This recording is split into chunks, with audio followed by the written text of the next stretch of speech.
On a cold February morning in 2014, police in a small town in Virginia began searching for a missing student, 21-year-old Samantha Shrestha. The model daughter and honor student had suddenly disappeared after an evening out with a friend. Her parents, accustomed to daily phone calls, did not hear her voice for the first time. Initially, it seemed like a random misunderstanding.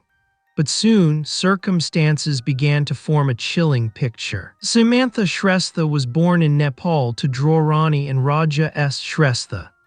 Her parents placed great importance on education and raising their children in an atmosphere of respect for tradition.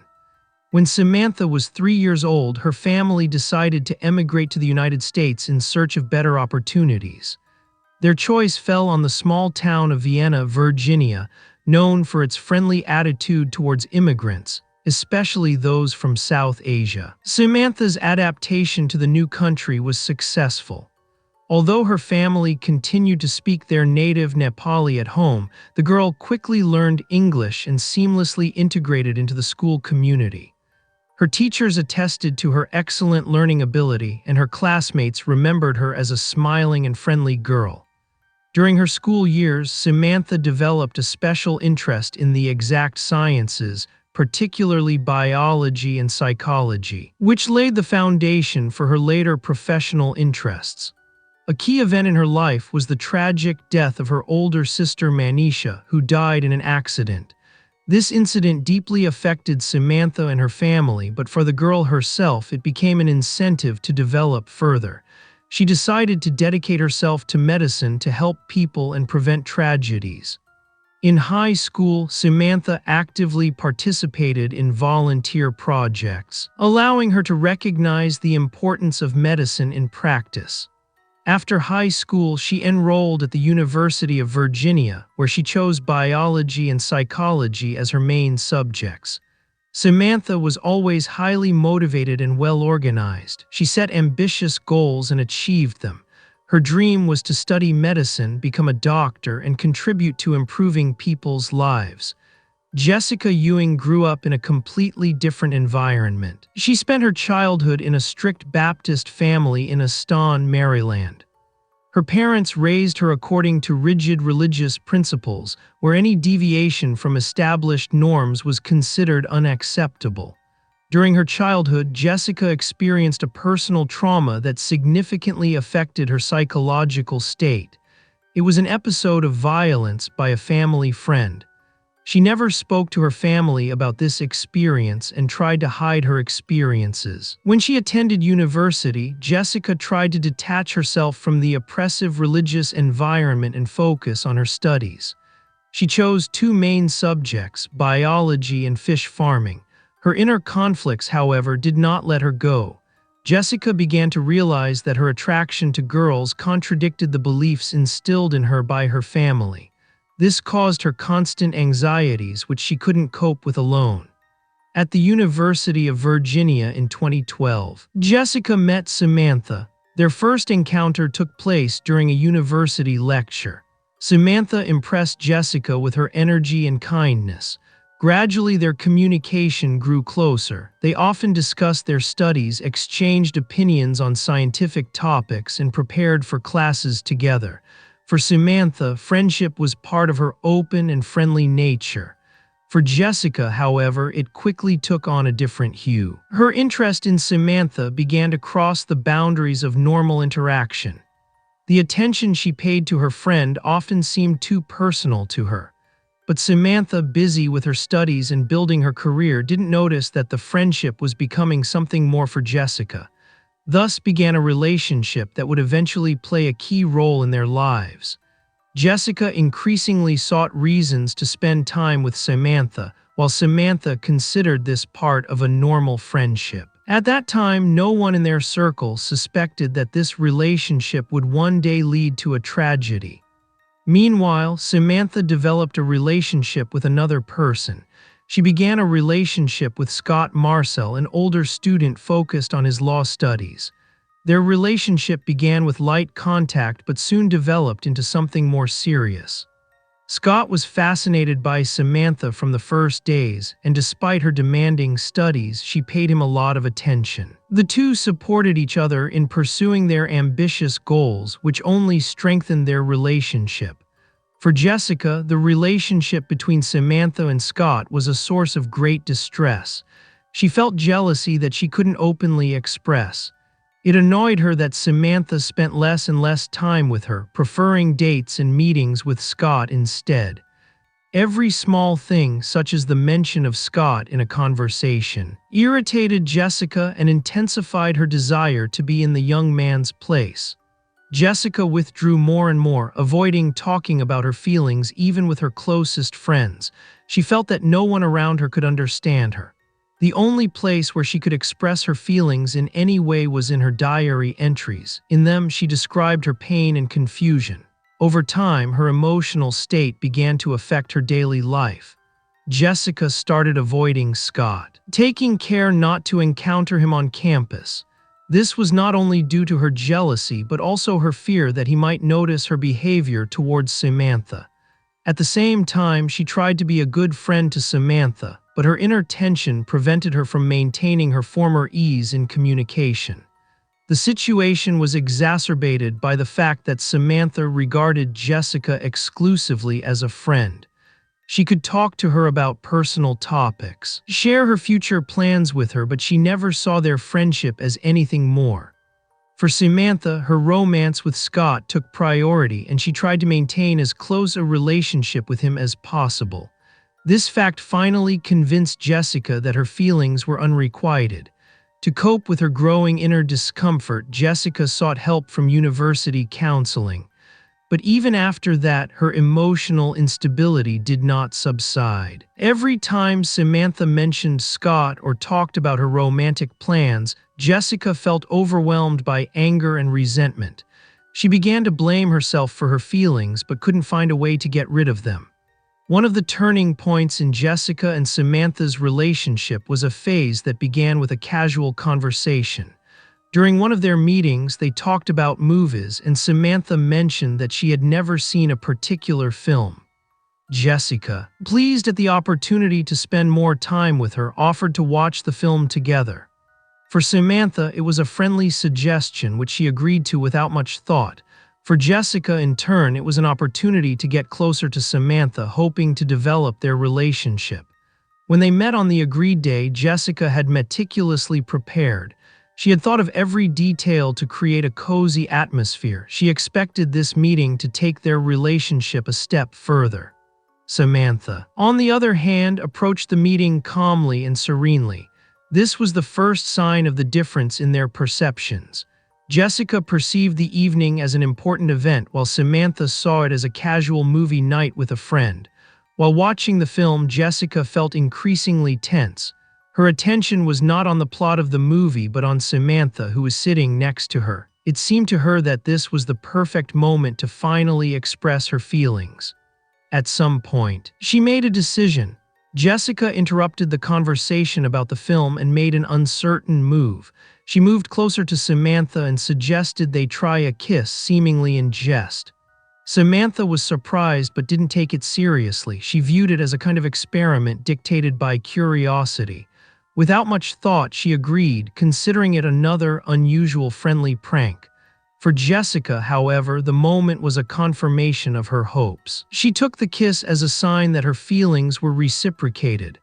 After this episode, their perceptions of the situation drastically diverged. Samantha returned to her old life without much thought for what had happened. She continued to communicate with Jessica, not realizing that this moment had become something much bigger for her friend. Jessica, on the other hand, began to think about that evening more and more often, analyzing every detail. She looked for hidden signs in Samantha's words and actions that could confirm her fantasies of mutual feelings. From that moment on, Jessica's inner tension began to increase. She realized that Samantha did not perceive her as she wanted to be perceived. This discrepancy between expectations and reality caused her deep frustration. Attempts to find answers through communication with Samantha remained unsuccessful, which only intensified her emotional discomfort. The psychologist recommended medication for Jessica to stabilize her emotional state. She was prescribed medications that were supposed to reduce her anxieties and balance her mood swings. However, she did not notice much improvement.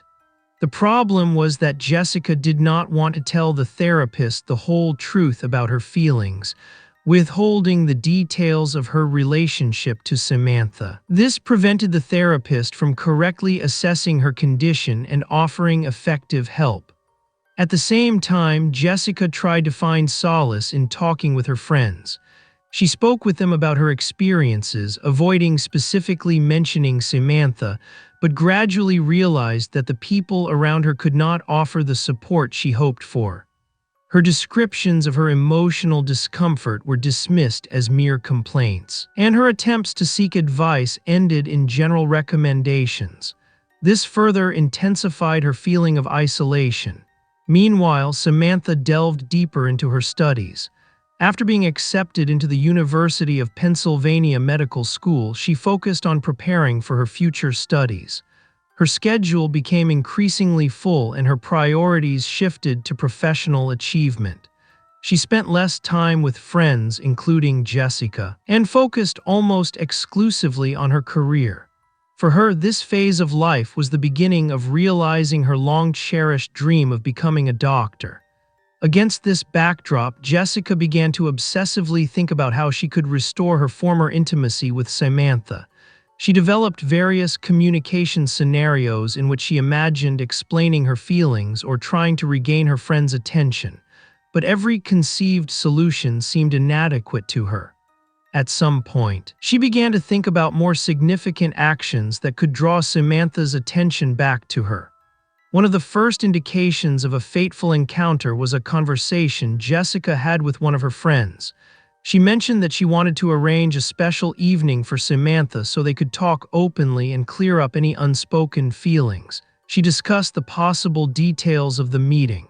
Jessica made it clear that the meeting should be something Samantha would remember for a long time. At this point, her words sounded innocent, but later the conversation took on an ominous tone. On the evening of February 7, 2014, the friends arranged to meet at Samantha's house. Jessica meticulously prepared for this moment, as she saw the meeting as a chance to restore their former intimacy. She chose an outfit she considered appropriate for the special occasion and brought wine and dessert, hoping to create a relaxed atmosphere. For her, this evening was not just a friendly get-together, but an opportunity to express her feelings and perhaps receive a long-awaited answer. When Jessica arrived, her expectations began to crumble. Samantha greeted her in simple clothes without a hint of festive mood. She was wearing simple pajamas and slippers. For Samantha, it was just a normal evening in the company of a friend. She intended to spend time eating and talking, but nothing more. This contrast in the perception of the evening was the first blow for Jessica, who was already in an emotionally unstable state. As the evening progressed, the tension between the two increased. Jessica tried to start a conversation that she hoped would bring them closer. She alluded to their friendship, to how much Samantha meant. But Samantha, preoccupied with everyday topics, did not pay much attention to these words. At some point, Jessica tried to move to a more personal conversation by asking questions about Samantha's feelings for her. She did so cautiously, so as not to arouse suspicion, but her frustration grew with each evasive answer. The climax came when Samantha bluntly stated that their friendship held no romantic connotations for her. She explained that she regarded their interaction merely as a friendship and that the kiss was just an experiment for her. For Jessica, these words were the last straw. Her resentment and anger, which had been building up for months, erupted. She felt humiliated and rejected and could not accept that her feelings had been completely ignored. The conflict began in an escalated tone. Jessica accused Samantha of playing with her feelings and giving her false hope.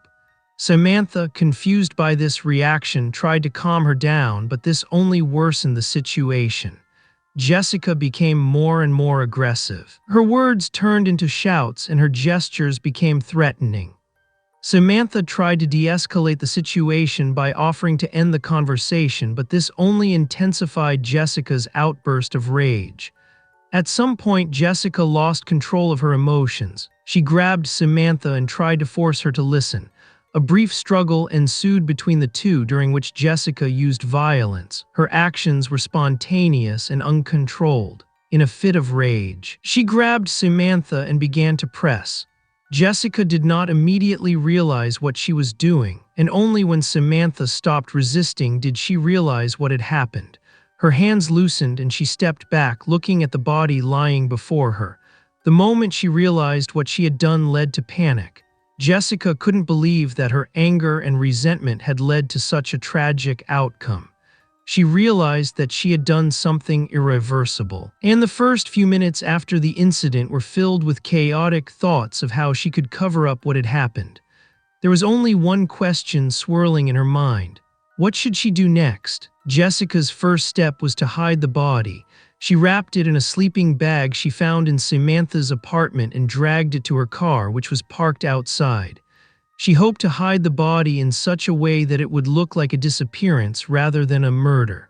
However, it was not easy to manage this alone. Jessica called two of her acquaintances, Kefir Brown and Michael Heller, and asked for their help. She explained that she had a serious problem but withheld details about what had happened. When the friends arrived, they immediately noticed her agitation. Jessica tried to convince them to help dispose of the body without giving details. Kefir agreed, but Michael was cautious, suspecting that the situation was much more serious than Jessica wanted it to appear. Nevertheless, they helped move the body and placed it in Samantha's car. Jessica expressed the intention to dispose of the body permanently, but the plan was not pursued further. The next day, Samantha's parents began to worry about her disappearance. Normally, she would check in with them, but this time she didn't answer the phone. They decided to contact the police and report their daughter missing. The police immediately launched an investigation, as she was a diligent student and her sudden disappearance seemed suspicious. Police officers noted that Samantha had gone out the previous evening and began searching for people who might have been with her the night before. Jessica realized she was under suspicion, as she was the last person to have seen Samantha.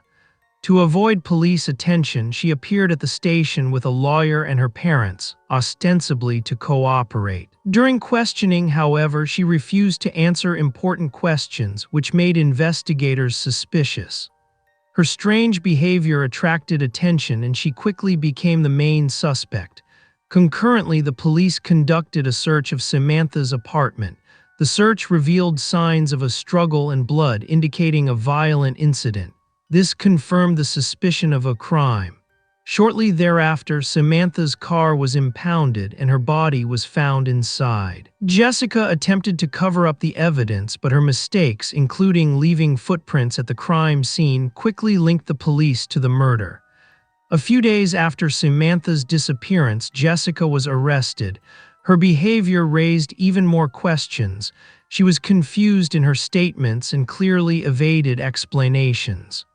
Kefir and Michael were also summoned for questioning. Kefir admitted that he had helped move the body, but insisted that he did not know the true cause of Samantha's death.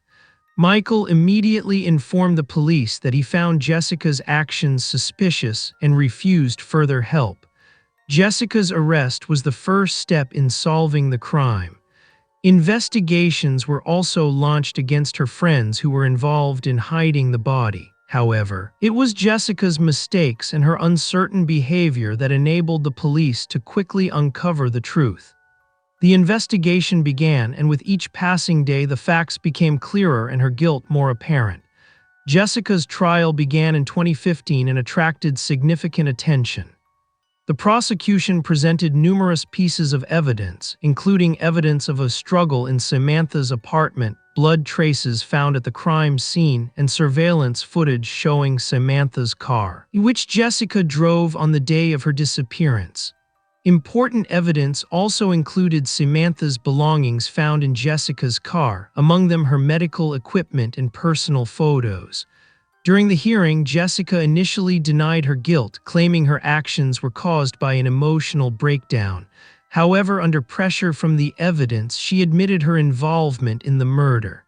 In her testimony, she described the motives for her actions. Jessica explained that her anger was triggered by feelings of rejection and humiliation when Samantha made it clear that she did not view their relationship as anything other than a friendship. She stated that at the time of the act, she was in a state of deep emotional despair that completely deprived her of self-control. A psychological report confirmed that Jessica showed signs of depression and emotional instability. However, the experts determined that she was aware of her actions at the time of the offense. This was crucial, as the court did not accept her condition as a mitigating circumstance. The prosecution emphasized that the murder was committed in cold blood and that attempts to cover up the traces suggested premeditated action. The defense tried to portray Jessica as a victim of inner conflicts, but the numerous pieces of evidence and her own confessions made this position incredible. The verdict was final. Jessica was found guilty of murder and concealing a body. She was sentenced to 80 years in prison, of which she must serve 45 years without parole. Additionally, she received another 5 years for attempting to cover up evidence of the crime. Kerr Brown received a lighter sentence for his help in hiding the body. The court sentenced him to 12 months in prison. The sentence, however, was later reduced to 28 days, as he cooperated with the investigation. Michael Heller was exonerated because he did not participate in the cover-up and immediately informed the police of his suspicions. The verdict evoked mixed feelings in Samantha's family. On one hand, they were relieved that the perpetrator had received the punishment she deserved. On the other hand, the loss was irreplaceable for them. After the verdict, Samantha's parents thanked the court and the police for the fair trial, but noted that nothing would bring their daughter back. The trial not only clarified the facts, but also served as a reminder of the importance of early intervention for emotional and psychological problems. The university where Samantha and Jessica studied launched a psychological counseling program for students to prevent such tragedies. Samantha's family experienced indescribable grief. Having lost their eldest daughter in an accident a few years earlier, the parents faced another tragedy, this time immeasurably more brutal. The loss of Samantha not only deprived them of their child, but also shattered their idea of security, trust, and justice. They were shocked that a woman they believed to be their daughter's friend could take such a step. The grief over the loss was accompanied by persistent feelings and the inability to process the tragedy. If you liked the video, please give it a like. That helps a lot with its distribution. Also, leave a comment to support the channel and recommend the video. Subscribe to the channel so you don't miss new videos. Thanks for watching and take care.